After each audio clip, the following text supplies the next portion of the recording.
Hey everyone, welcome back to my channel. This is my, I guess, 2-week plus update. I should have been updating, but life has been crazy. I think last time I was on here, I had just been diagnosed with H. pylori. I went and did all of my antibiotics and my PPI and everything for that. And I cannot test to make sure it's gone for probably 4 weeks because the PPI has to be completely out of your system, or it will be, it can give you a false positive. So I don't know if it's gone, but I don't have the pain right now, which is good. So that's a very good sign.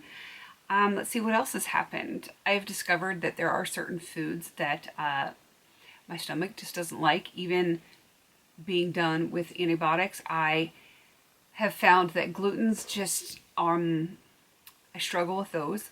I will be going to get a test. I have like order forms to go get labs and stuff done. I just haven't had a chance to do it. That's how busy my life has been. So like I've been off glutens, and I would like to be keto. And I have said that for a while I was doing like almost carnivore to like ketovore. And then, you know, the whole stomach problems, I was having issues with that. And like the foods just were not sitting in my stomach, and it was making everything a lot worse. So I did incorporate oatmeal and rice, still no sugars, and trying to be as careful as possible with what I eat. I don't want to have too many starches, but when your stomach hurts, bland is best. So yeah, I've been eating oatmeal in the morning, which is kind of weird because I haven't had that in a long time. And I put cinnamon, turmeric, which is an odd combination, but they're both good for inflammation and for your stomach. Walnuts, chopped black walnuts.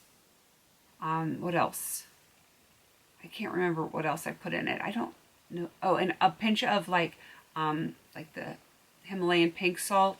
And then I put heavy cream over it once it's done, because I just like my oatmeal to have like a creaminess to it. I know I'm a weirdo, but I like heavy cream, and I probably should give it up. I haven't gotten there yet, but so that's what I've been doing for breakfast.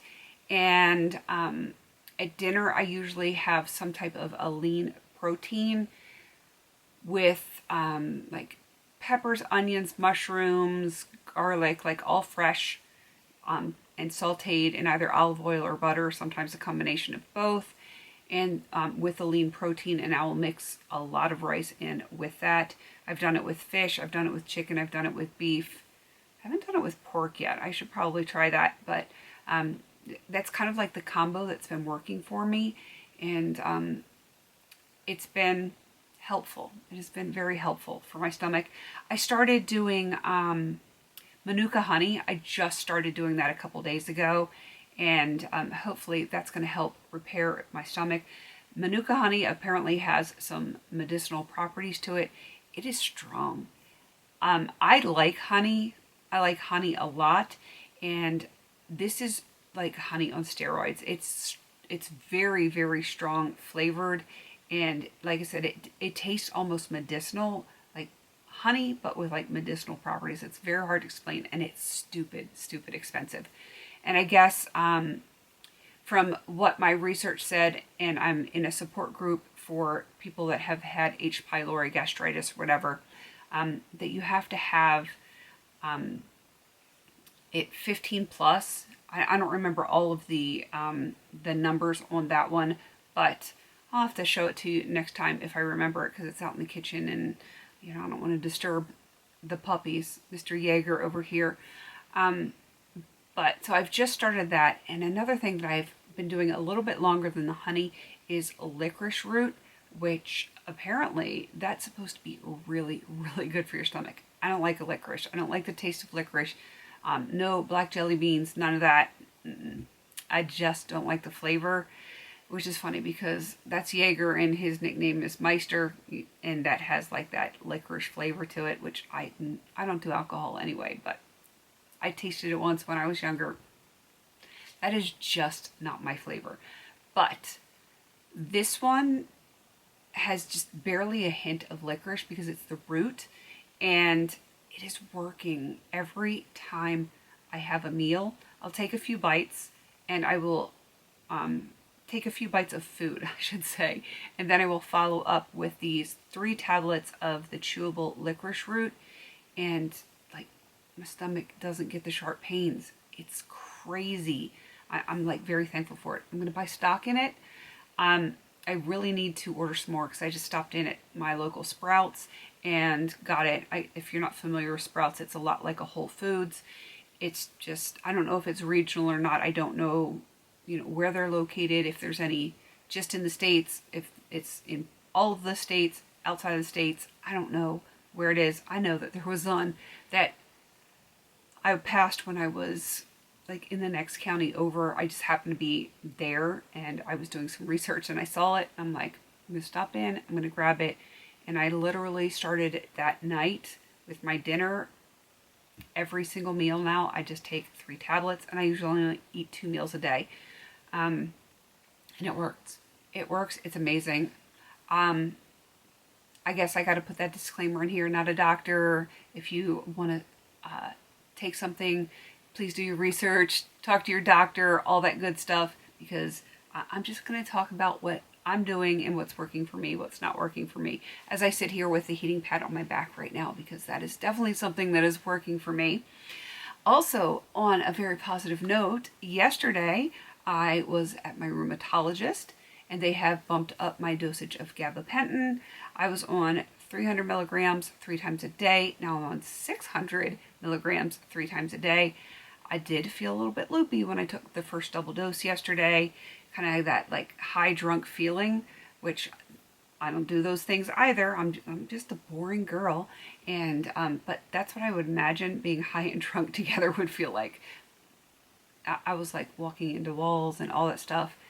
It was very reminiscent of the very first dose of gabapentin I ever took, but I don't feel that way anymore. I think because my body is kind of used to the gabapentin, it was just not used to that much of a dosage. And as soon as I was done with my rheumatologist, they are connected to the infusion center. I started my infusions of Remicade yesterday, and it wasn't that bad. I'm not a big fan of needles, and it took a little over 3 hours to get my full infusion, and it really wasn't that big of a deal. The nurses there are amazing. They found the vein, and I struggle with people finding my veins because they like to run and hide whenever there's a needle present. They've always been that way since I was a little kid. And the nurse there was amazing. She knew exactly what to do, probably because she does it all day long. And she was able to find the vein pretty easily, pretty pain-free, just like a little pinch. And it was done. They hooked me up to all the stuff that I needed to be hooked up to. They have like recliners. The infusion center has like 10-ish recliners in there, kind of spread out, and you just kind of like kick back in your recliner, do your thing. I had a drink with me, I had an iPad with me, my phone, all that kind of stuff, and I was just like playing games and texting people and chilling the whole time.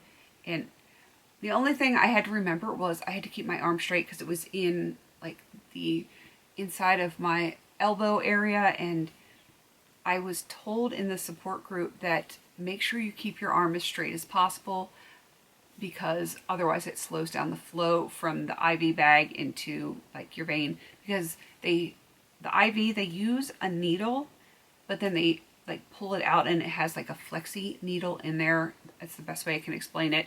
It's almost like a tube, so everything flows through that, and it's kind of like a hose. If you crimp it up, the flow is going to slow down. So I had to constantly remind myself to straighten my arm to make sure that, the flow was better. So who knows if it would have been a little bit quicker if I kept my arm even straighter, but what are you going to do? So just over 3 hours, I was done with it. They did start me before they actually put the IV in. They gave me Tylenol and Benadryl because I guess apparently it can give you headaches, and I'm very prone to headaches. The Benadryl kind of made me feel a little bit loopy, so that's why I think between the Benadryl and the gabapentin yesterday, I was a little woozy, and it was interesting. But I survived, and I don't necessarily feel any better yet, but it's a biologic, so it takes time to really work in your system.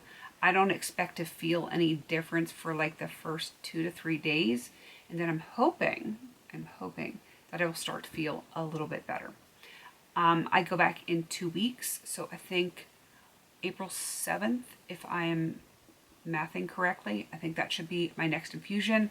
So it's loading doses for now. So I had my infusion yesterday. In 2 weeks, I will have my next one. Then it's 4 weeks, and then I think I go to 8 weeks after that. I think that's the way it was, or is it 2 weeks, 2 weeks, 4 weeks, 8 weeks? I don't remember. But I'll update you guys and I'll let you know. But so far, so good. I'm excited that I did not have to push back my infusion because of the whole H. pylori thing. And even though I can't test to make sure that I'm negative on H. pylori, I did talk to my GI and my rheumatologist.